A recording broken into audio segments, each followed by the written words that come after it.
नमस्कार। हिंदी पाठशाला में आपका स्वागत है। आज हम पढ़ने जा रहे हैं वाक्य। सबसे पहले वाक्य की परिभाषा।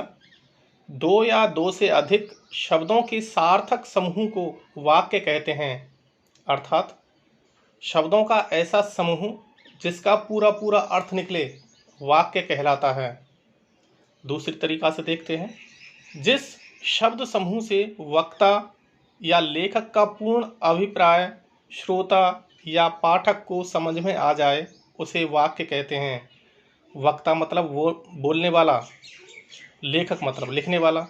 अगर बोलने वाले का अभिप्राय सुनने वाला समझ जाता है कि बोलने वाला क्या बात कह रहा है, या लेखक जिसने लिखा हुआ है लिखने वाले की बात पढ़ने वाला समझ जाए, उसे वाक्य कहते हैं। उदाहरण, विद्या धन के समान है। इसमें आपको अच्छी तरह से समझ में आ रहा होगा कि क्या कहा जा रहा है, इसका क्या अर्थ है, यानी कि इसका पूरा पूरा अर्थ हमारी समझ में आ रहा है, इसलिए यह वाक्य है। वाक्यांश समझ लेते हैं। शब्दों का ऐसा समूह जिसका अर्थ तो निकलता है किंतु पूरा पूरा अर्थ नहीं निकलता, उसे वाक्यांश कहते हैं।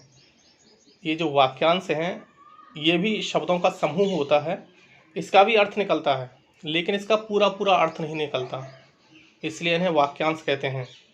उदाहरण, दरवाजे पर, कोने में, वृक्ष के नीचे आदि। यहाँ पर आप उदाहरण देख रहे हैं दरवाजे पर, ये हमें पता चल रहा है कि दरवाजे पर कुछ ना कुछ है, लेकिन क्या है समझ में नहीं आ रहा है, पूरा अर्थ नहीं निकल रहा है। अर्थ तो निकल रहा है लेकिन पूरा अर्थ नहीं निकल रहा है, इसलिए ये वाक्यांश है। वाक्य के अंग। वाक्य के दो अंग होते हैं, उद्देश्य और विधेय। उद्देश्य समझ लेते हैं। वाक्य का वह भाग जिसमें किसी व्यक्ति या वस्तु के बारे में कुछ कहा जाए उसे उद्देश्य कहते हैं। यानी कि वाक्य में किसी के बारे में अगर कुछ कहा जाता है उसको उद्देश्य कहते हैं। इसको एक तरीका से समझ लेते हैं कि वाक्य में जो कर्ता होता है, कर्ता ही उद्देश्य होता है।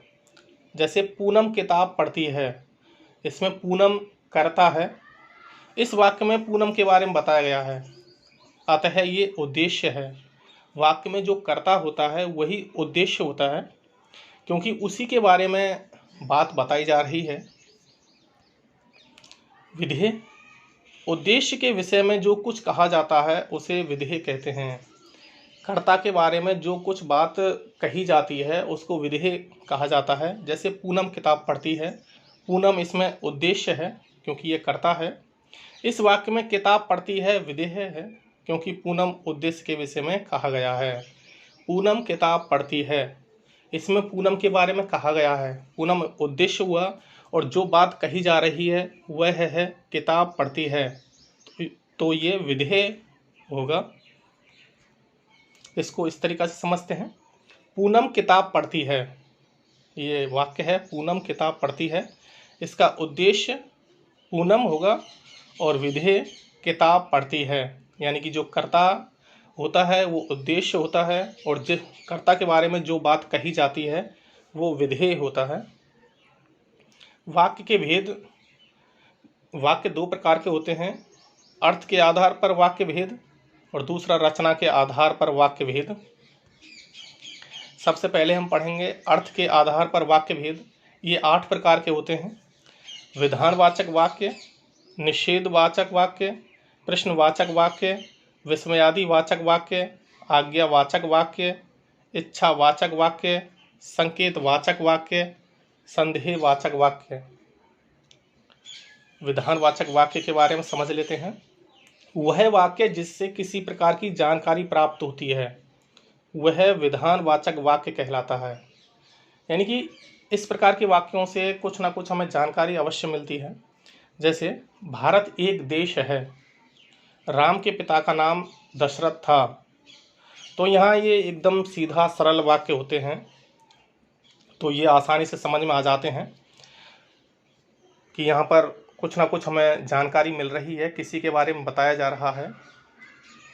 दूसरा है निषेधवाचक वाक्य, जैसा कि इसके नाम से ही विदित हो रहा है। कि इसमें निषेध किया जाता है किसी चीज़ के। जिन वाक्यों से कार्य ना होने का भाव प्रकट होता है उन्हें निषेधवाचक वाक्य कहते हैं।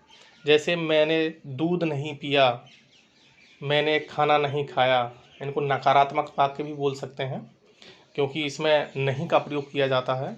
निषेध, कार्य के प्रति निषेध व्यक्त किया जाता है। प्रश्नवाचक वाक्य, इसमें प्रश्न किया जाता है, इसके नाम से ही विदित है। वह वाक्य जिसके द्वारा किसी प्रकार का प्रश्न किया जाता है वह प्रश्नवाचक वाक्य कहलाता है। उदाहरण, भारत क्या है, राम के पिता कौन थे। यानी कि इसमें प्रश्न किया जाता है और इसके साथ प्रश्नवाचक चिन्ह का भी प्रयोग किया जाता है, तो ये आसानी से समझ में आ जाते हैं। विस्मयादि बोधक वाक्य, वे वाक्य जिनसे किसी प्रकार का विस्मय, हर्ष, दुख, आश्चर्य आदि का बोध होता है, विस्मयादि बोधक वाक्य कहलाते हैं। उदाहरण, आहा कितना सुंदर उपवन है, ओहो कितनी ठंडी रात है। ये भी आसानी से पहचाने जा सकते हैं, क्योंकि इसमें जो विस्मयादि बोधक चिन्ह का भी प्रयोग किया जाता है साथ में। जैसे आहा के बाद विस्मयादि बोधक चिन्ह लगा हुआ है, ओहो के बाद भी लगा हुआ है, तो इनको हम आसानी से पहचान सकते हैं। और दूसरी बात, इसमें आश्चर्य की बात भी बताई जा रही है, दुख की, हर्ष की बात बताई जाती है। आज्ञावाचक वाक्य, वह वाक्य जिसके द्वारा किसी प्रकार की आज्ञा दी जाती है वह आज्ञावाचक वाक्य कहलाता है। ऐसे वाक्यों के द्वारा आज्ञा दी जाती है किसी दूसरे व्यक्ति के लिए। उदाहरण, कृपया बैठ जाइए, यहाँ पर आज्ञा दी जा रही है बैठने के लिए कि कृपया बैठ जाइए। शांत रहो, कृपया शांति बनाए रखें, तो यहाँ पर आज्ञा दी जाती है। इच्छावाचक वाक्य, जिन वाक्यों से किसी इच्छा, आकांक्षा या आशीर्वाद का बोध होता है उन्हें इच्छावाचक वाक्य कहते हैं। इसमें किसी व्यक्ति की इच्छा दर्शाई जाती है या जो आशीर्वाद दिया जाता है उसको भी दर्शाया जाता है, तो ये इच्छावाचक वाक्य कहलाते हैं। उदाहरण, भगवान तुम्हें दीर्घ आयु करे। इसमें एक तो ये आशीर्वाद भी दिया जा रहा है और दूसरा उसकी इच्छा है, आकांक्षा है कि तुम्हें भगवान दीर्घायु करे। नववर्ष मंगलमय हो, तो यहाँ पर आकांक्षा दर्शाई जा रही है कि जो तुम्हारा नववर्ष है, नया वर्ष है, वो मंगलमय हो, कुशल पूर्वक बीते। संकेतवाचक वाक्य, जिन वाक्यों से किसी संकेत या इशारे का बोध होता है उन्हें संकेतवाचक वाक्य कहते हैं। यानी कि किसी संकेत या इशारे के द्वारा जो बात दर्शाई जाती है ऐसे वाक्यों को संकेतवाचक वाक्य कहते हैं। जैसे, राम का मकान उधर है, यहाँ राम के मकान के बारे में बताया जा रहा है इशारा करके कि राम का मकान उधर है। अगर वर्षा होगी तो फसल भी अच्छी होगी। दूसरे वाक्य में बताया गया है कि अगर वर्षा होने पर ही फसल अच्छी होगी, तो इसमें वर्षा होने के कारण फसल के अच्छे होने की ओर संकेत किया जा रहा है कि अगर फसल अच्छी होगी तो किस कारण होगी, वो वर्षा होने से ही। अगर वर्षा होगी तो ही फसल अच्छी होगी, तो इसमें इशारा किया जा रहा है फसल की तरफ कि वर्षा होने पर ही फसल अच्छी होगी। संदेहवाचक वाक्य, वे वाक्य जिनसे किसी प्रकार के संदेह या भ्रम का बोध होता है। इसमें किसी प्रकार का संदेह या भ्रम का बोध होता है, ज्ञान होता है, संदेहवाचक वाक्य कहलाते हैं। जैसे, वह अब आ चुका होगा, यानी कि वो आया है या नहीं आया है इसके बारे में कुछ नहीं पता, सिर्फ संदेह उत्पन्न किया जा रहा है, वह अब आ चुका होगा। दूसरा वाक्य, महेश पढ़ा लिखा है या नहीं, क्योंकि पता ही नहीं है कि वो पढ़ा है, लिखा है या नहीं है, क्योंकि इसके बारे में हमें संदेह है, शक है, भ्रम है। अब रचना के आधार पर वाक्य के भेद। रचना के आधार पर वाक्य तीन प्रकार के होते हैं: सरल वाक्य, संयुक्त वाक्य, मिश्र या मिश्रित वाक्य। सबसे पहले सरल वाक्य के बारे में समझ लेते हैं। जिस वाक्य में एक ही विधेय होता है उसे सरल वाक्य या साधारण वाक्य कहते हैं। विधेय और उद्देश्य के बारे में अभी थोड़ी देर पहले बताया था। इन वाक्यों में एक ही क्रिया होती है, और मेन चीज़ क्या होती है कि इन वाक्यों में क्रिया भी एक ही होती है। जैसे, मुकेश पढ़ता है, मुकेश उद्देश्य है और पढ़ता है विधेय है, यानी कि इसमें एक ही विधेय होता है और क्रिया भी एक ही होती है। वो सरल वाक्य होते हैं। दूसरा, राकेश ने भोजन किया, इसमें राकेश उद्देश्य है, ने भोजन किया विधेय है, क्योंकि एक ही विधेय होगा और एक ही क्रिया होगी इसमें, तो वो सरल वाक्य होते हैं। दूसरा, संयुक्त वाक्य, जिन वाक्यों में दो या दो से अधिक सरल वाक्य समुच्चय बोधक अवयवों से जुड़े हों, यानी कि इसमें दो सरल वाक्य होते हैं लेकिन वो समुच्चय बोधक अवयवों से जुड़े होते हैं। जिन्होंने भी समुच्चय बोधक अव्यय के बारे में, जो व्यक्ति नहीं जानते हैं, जो लोग नहीं जानते हैं, वो डिस्क्रिप्शन में जाके अव्यय का एक वीडियो डला हुआ है, उसकी लिंक पर जाकर वीडियो देख सकते हैं, अव्यय के बारे में समझ सकते हैं, पढ़ सकते हैं। जिन वाक्यों में दो या दो से अधिक सरल वाक्य समुच्चय बोधक अवयवों से जुड़े हों उन्हें संयुक्त वाक्य कहते हैं। यानी कि इसमें दो सरल वाक्य होते हैं लेकिन वो समुच्चय बोधक अवयवों से जुड़े होते हैं। जैसे, वह सुबह गया और शाम को लौट आया, यानी कि वो सुबह गया था और शाम को लौट आया, और शब्द इसमें समुच्चय बोधक अव्यय है, उसके सहारे ये दोनों वाक्य जुड़े हुए हैं। ये दोनों सरल वाक्य हैं, वह सुबह गया और दूसरा वह शाम को लौट आया। जब दोनों को जोड़ा गया तो और लगा दिया, वह सुबह गया और शाम को लौट आया, ये संयुक्त वाक्य बन गया। दूसरा, प्रिय बोलो पर असत्य नहीं, इसमें पर समुच्चय बोधक अव्यय लगा हुआ है, ऊपर वाले वाक्य में और समुच्चय बोधक अव्यय लगा हुआ था। संयुक्त वाक्य को पहचानने का सीधा एवं सरल तरीका है, इसमें दोनों जो वाक्य होते हैं वो सरल वाक्य होते हैं और समुच्चय बोधक अवयवों से जुड़े रहते हैं। और जिन्होंने भी अव्यय का वीडियो नहीं देखा है वो नीचे डिस्क्रिप्शन में जाके वीडियो की लिंक पर जाकर अव्यय का वीडियो देख सकते हैं। तीसरा, मिश्रित या मिश्र वाक्य, जिन वाक्यों में एक मुख्य या प्रधान उपवाक्य हो और अन्य आश्रित उपवाक्य हो उन्हें मिश्रित वाक्य कहते हैं। इसमें एक उपवाक्य प्रधान होता है या मुख्य होता है और उसके अलावा जितने भी उपवाक्य हैं वो आश्रित होते हैं, प्रधान उपवाक्य पर आश्रित होते हैं। इनमें एक मुख्य उद्देश्य और मुख्य विधेय के अलावा एक से अधिक समापिका क्रियाएं भी होती हैं। जैसे, ज्यों ही उसने दवा पी वह सो गया, ज्यों ही उसने दवा पी वह सो गया, इसमें प्रधान उपवाक्य ज्यों ही उसने दवा पी ये होता है, वह सो गया ये आश्रित उपवाक्य है। यदि परिश्रम करोगे तो उत्तीर्ण हो जाओगे, क्योंकि ये एक दूसरे पर आश्रित हैं। हम उत्तीर्ण कब होंगे? अगर हम परिश्रम करेंगे तो, क्योंकि ये उस पर आश्रित है, परिश्रम करेंगे तभी हम उत्तीर्ण होंगे। मैं जानता हूं कि तुम्हारे अक्षर अच्छे नहीं बनते हैं। इनको इस तरीक़ा से समझ लेते हैं। तीनों जो वाक्य हैं रचना के आधार पर वाक्य भेद, सरल वाक्य, मिश्र वाक्य, संयुक्त वाक्य।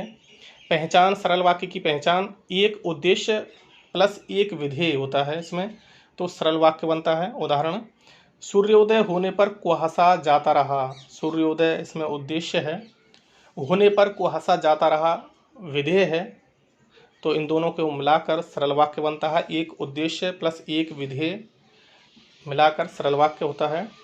अब मिश्र वाक्य, प्रधान उपवाक्य प्लस आश्रित उपवाक्य मिलाकर मिश्र वाक्य बनता है। इसकी पहचान जो मिलाने वाले शब्द होते हैं कि, जो, वह, जितना, उतना, जैसे, वैसे, जब, तब, जहाँ, वहाँ, अगर, यदि आदि, ये शब्द अगर जिस भी वाक्य में आते हैं तो वो मिश्र वाक्य होता है और इसमें एक आश्रित उपवाक्य होता है, एक प्रधान उपवाक्य होता है।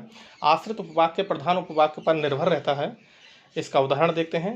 जैसे ही सूर्योदय हुआ वैसे ही कुहासा जाता रहा, इसमें ये प्रधान उपवाक्य है।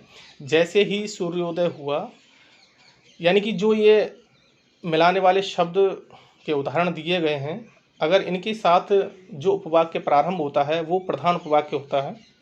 जैसे ही, इसमें जैसे शब्द लगा हुआ है, जैसे ही सूर्योदय हुआ वैसे ही कुहासा जाता रहा, ये आश्रित उपवाक्य।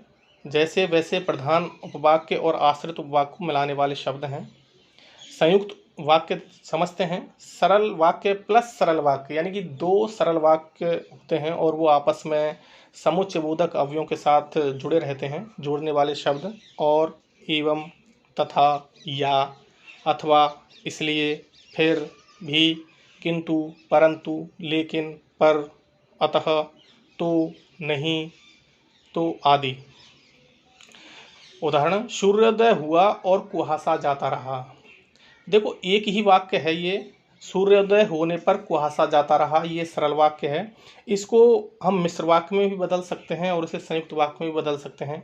जब इसको हमने मिश्र वाक्य में बदला तो जैसे ही सूर्योदय हुआ वैसे ही कुहासा जाता रहा, उसमें हमने जैसे और वैसे शब्दों का प्रयोग किया तो मिश्र वाक्य बन गया। और संयुक्त वाक्य बनाने के लिए सूर्योदय हुआ और कुहासा जाता रहा, इन सरल वाक्य को दो सरल वाक्यों में हमने परिवर्तित कर दिया। पहला सरल वाक्य हुआ सूर्योदय हुआ और दूसरा कुहासा जाता रहा, और इन दोनों सरल वाक्यों को हमने और समुच्चयबोधक अव्यय से जोड़ दिया तो ये संयुक्त वाक्य बन गया। सूर्योदय हुआ पहला सरल वाक्य, कुहासा जाता रहा दूसरा सरल वाक्य, और इसको योजक शब्द है, इसको जोड़ने वाला शब्द है और, तो ये संयुक्त वाक्य हुआ। आश्रित उपवाक्य, अब आश्रित उपवाक्य के बारे में समझते हैं, जो कि मिश्र वाक्य में आया हुआ था। ये तीन प्रकार के होते हैं, संज्ञा उपवाक्य, विशेषण उपवाक्य, क्रिया विशेषण उपवाक्य। पहले संज्ञा उपवाक्य के बारे में जान लेते हैं। जब आश्रित उपवाक्य किसी संज्ञा अथवा सर्वनाम के स्थान पर आता है तब वह संज्ञा उपवाक्य कहलाता है। जैसे, वह चाहता है कि मैं यहाँ कभी ना जाऊँ, ये वाक्य समझ रहे होंगे। वह चाहता है कि मैं यहाँ कभी ना आऊँ, यहाँ कि मैं कभी ना आऊँ यह संज्ञा उपवाक्य है, क्योंकि वह चाहता है, इसमें वह एक सर्वनाम है, उसी के स्थान पर आ रहा है कि मैं यहाँ कभी ना आऊँ। ये इसको पहचानने का एक आसान तरीका यह भी है कि ऐसे उपवाक्य आश्रित उपवाक्य की शब्द से प्रारंभ होते हैं। वह चाहता है कि, ये जो कि मैं कभी ना आऊँ ये संज्ञा उपवाक्य है। इसको पहचानने का आसान तरीका यही है कि संज्ञा उपवाक्य की शब्द से प्रारंभ होते हैं। दूसरा, विशेषण उपवाक्य, जो आश्रित उपवाक्य मुख्य उपवाक्य की संज्ञा अथवा सर्वनाम शब्द की विशेषता बतलाता है। ये संज्ञा या सर्वनाम शब्द की विशेषता बतलाते हैं, विशेषण उपवाक्य कहलाते हैं। जैसे, जो घड़ी मेज पर रखी है वह मुझे पुरस्कार स्वरूप मिली है। इसमें घड़ी की विशेषता बताई जा रही है कि जो घड़ी मेज पर रखी है वह मुझे पुरस्कार स्वरूप मिली है। मुझे पुरस्कार स्वरूप मिलने वाली घड़ी की विशेषता बताई जा रही है कि वो मेज पर रखी है। तो यहाँ जो घड़ी मेज पर रखी है वह विशेषण उपवाक्य है। और ऐसे वाक्यों की पहचान, ऐसे शब्द जो से प्रारंभ होते हैं, अधिकतर जो शब्द होते हैं वो जो से प्रारंभ होते हैं, तो इसको भी हम आसानी से पहचान सकते हैं। और दूसरी बात, इसमें विशेषता बताई जा रही है, संज्ञा सर्वनाम उपवाक्य की विशेषता बताई जाती है। जो आश्रित उपवाक्य मुख्य उपवाक्य की संज्ञा शब्द अथवा सर्वनाम शब्द की विशेषता बताता है वह विशेषण उपवाक्य कहलाता है। तीसरा, क्रिया विशेषण उपवाक्य, जब आश्रित उपवाक्य प्रधान उपवाक्य की क्रिया की विशेषता बतलाता है, इसमें क्रिया की विशेषता बतलाई जा रही है, तब वह क्रिया विशेषण उपवाक्य कहलाता है। जब आश्रित उपवाक्य प्रधान उपवाक्य की क्रिया की विशेषता बतलाता है, प्रधान उपवाक्य की क्रिया की विशेषता बतलाई जाती है, और वो किसके द्वारा? आश्रित उपवाक्य की क्रिया के द्वारा। जैसे, जब वह मेरे पास आया तब मैं सो रहा था। यहाँ पर जब वह मेरे पास आया यह क्रिया विशेषण उपवाक्य है। ये ऐसे शब्द जब से प्रारंभ होते हैं, ज्यों ही से प्रारंभ होते हैं, जब से या ज्यों ही से, तो वो क्रिया विशेषण उपवाक्य होते हैं। और दूसरी बात इसमें बताई गई है, जब आश्रित उपवाक्य प्रधान उपवाक्य की क्रिया की विशेषता बतलाता है तब वह क्रिया विशेषण उपवाक्य कहलाता है। जैसे, जब वह मेरे पास आया तब मैं सो रहा था। इसमें जब मैं सो रहा था तो विशेषता बताई जा रही है कि मेरे पास कोई आया हुआ था, तो इसमें क्रिया विशेषण उपवाक्य जब वह मेरे पास आया है। धन्यवाद। आपको वाक्य अच्छी तरह से समझ में आ गए होंगे। अगर वीडियो अच्छा लगा हो तो लाइक करें, शेयर करें और चैनल को सब्सक्राइब करना ना भूलें। जिससे कि मैं कोई भी वीडियो डालूं सबसे पहले आप तक पहुंचे।